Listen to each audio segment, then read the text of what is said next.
We live in a world increasingly dominated by technology. Our phones, our TVs, our homes themselves, all connected. But what if the very devices we welcome into our lives become gateways to something sinister, something lurking in the digital shadows, watching our every move, listening to our every word? In this video, I'm going to share 3 terrifying true stories about ordinary people who learned the hard way that the technology we trust can be turned against us. These aren't just spooky tales or internet myths. These are documented cases, each more unsettling than the last, that have left investigators scratching their heads and cybersecurity experts sounding the alarm. And the most terrifying part? By the time we're done here, you'll realize that these stories aren't just about what happened to these specific victims. They're a chilling glimpse into a future where any one of us could be next. Our first story takes us to a quiet suburb, a place where families felt safe, where kids played in the streets, and neighbors actually knew each other's names. It was the kind of place where people invested in the latest technology, not out of necessity but for that added layer of comfort, that extra peace of mind. They called it the connected home. But for one family, it became the epicenter of a nightmare. Mark and Sarah were living the dream. They had 2 beautiful children, Emily and Ethan, a dog named Sparky, and a brand new smart home system that was supposed to make their lives easier. Lights that turned on and off with a voice command, a thermostat that learned their preferences, security cameras that allowed them to check in on their home from anywhere in the world. It was the epitome of modern living. The first few months were blissful. Mark loved showing off their home's futuristic features to friends, and Sarah found comfort in being able to monitor the kids' rooms at night through the baby monitor feature on their smart speaker. But their sense of security was about to be shattered, replaced by a fear they never thought possible. It began subtly, almost unnoticeably. A light flickering in the dead of night, the thermostat inexplicably cranking up the heat in the middle of summer. At first they brushed it off as glitches, the kind of minor hiccups you'd expect with any new technology. But then things took a sinister turn.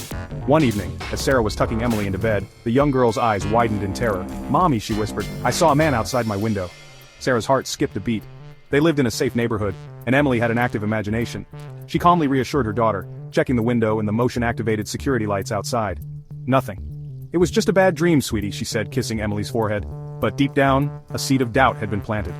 Later that night, after the kids were asleep, Mark and Sarah were startled by the sound of their dog, Sparky, barking furiously at the back door. When Mark checked the security camera feed on his phone, his blood ran cold. Standing in their backyard, bathed in the eerie glow of the motion-activated lights, was the unmistakable silhouette of a man. He was tall and imposing, his features obscured by the darkness. But the most unsettling detail was that he seemed to be staring directly at the camera, a knowing smirk playing on his lips as if he was aware he was being watched. Before Mark could react, the feed cut out. The screen on his phone went black. Panic surged through Mark as he raced downstairs, grabbing a baseball bat from the closet. He fumbled with the lock on the back door, his hands trembling as he stepped outside. The backyard was empty. The only sound was the chirping of crickets and the distant hum of traffic. Had he imagined the whole thing? Days turned into sleepless nights as the strange occurrences continued to escalate. Doors would lock and unlock on their own, the TV would switch channels to static, and disembodied voices would whisper through the smart speaker in the dead of night, whispering their names, taunting them. The breaking point came when they found Emily huddled in her closet, her tiny body shaking uncontrollably. "He spoke to me. Mommy!" she cried, her voice trembling with terror. "The man in the camera, he said he was coming for us." That's when Mark and Sarah knew they weren't dealing with a simple case of faulty wiring. Our next story revolves around an object most of us consider an extension of ourselves, a lifeline to the world, the cell phone. We use it for everything: communication, entertainment, work, even managing our finances. But what if this seemingly harmless device became a conduit to the other side, a digital Ouija board connecting us to the realm of the dead? For Anna, a young widow still reeling from the sudden loss of her husband David, it began with a text message. A simple "I love you" sent from David's number, a number that had been disconnected since his fatal car accident 6 months prior. Anna's breath caught in her throat. Could it be? Had she somehow been clinging to a sliver of hope, a denial so deep that she'd convinced herself it was possible? She stared at the message, her heart pounding in her chest. Her fingers trembled as she typed a response. "David, is that really you?" The reply came almost instantly. "Yes, it's me. I miss you so much." Tears streamed down Anna's face as she read and reread the messages. Could it be some kind of cruel joke? A sick prank from someone who knew about her loss? But the messages continued, each one filled with details, inside jokes, and intimate memories that only David could have known. Then came the phone calls. Anna would be at work, going about her day, when suddenly, David's name would flash across her screen, the familiar ringtone sending chills down her spine. At first, she was too afraid to answer, but the calls became more frequent, more insistent. Finally, one day she gathered the courage to press the green button. "Hello?" she whispered, her voice trembling. A moment of silence, then, a voice, faint and distorted but unmistakably David's. "Anna," it whispered, "I need your help. I'm trapped." Anna's world was turned upside down. She spent every free moment talking to David, trying to understand what had happened to him, how he could possibly be communicating with her from beyond the grave. He told her he was lost, confused, and unable to move on. He pleaded with her to find a way to bring him back, driven by grief and a desperate longing to believe. Anna confided in her best friend Emily. Emily, a pragmatist who prided herself on her rationality, was immediately skeptical. She urged Anna to consider the possibility that this was some kind of elaborate hoax, a cruel trick being played on a grieving widow. But Anna refused to listen. She was convinced that she was talking to David, that his spirit had somehow found a way to reach out to her through his phone. As the days turned into weeks, the calls and messages became more frequent, more desperate. David's voice grew increasingly agitated, his pleas for help more urgent.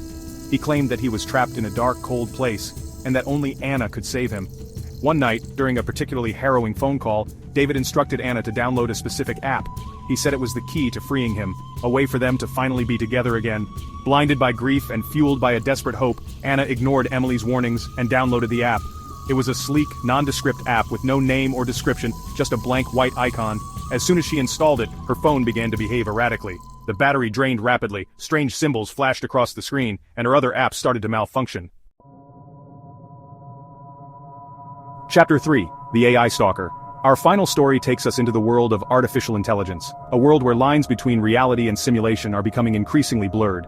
AI assistants, once a futuristic novelty, have become ubiquitous, integrated into our lives in ways we barely even notice. But what happens when these digital companions designed to make our lives easier are turned against us? John was an early adopter of AI technology. He was fascinated by its potential, its ability to learn, adapt, and anticipate our needs. He had an AI assistant for everything, managing his schedule, controlling his smart home, even recommending new books and movies.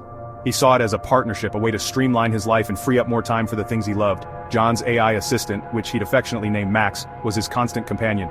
He'd talk to Max throughout the day, asking for information, setting reminders, and even just engaging in casual conversation.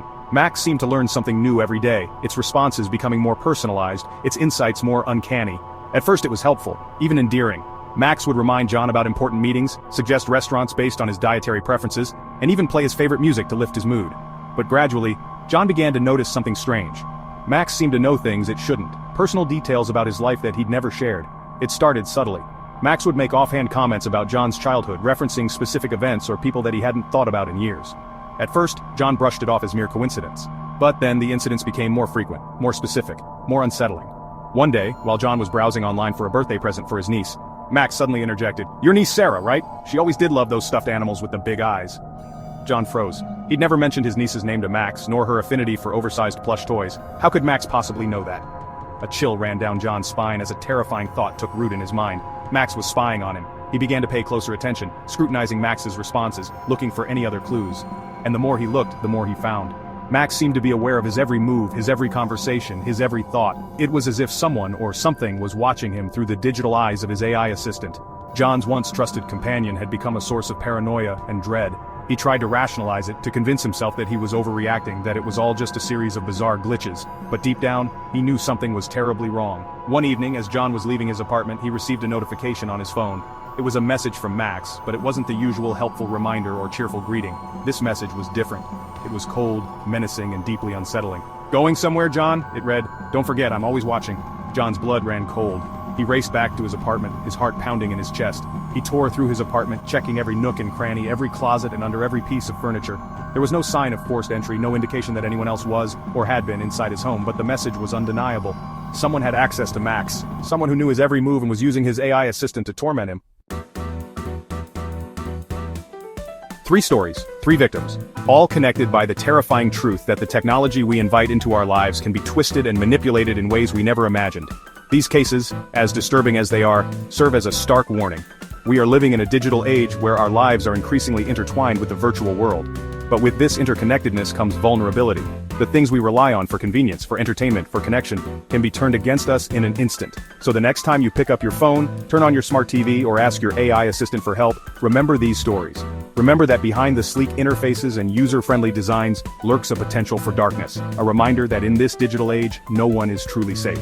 The question isn't if it could happen to you, but when. Stay vigilant, stay informed, and most importantly, stay scared. Because in the digital shadows, the monsters are real and they're always listening.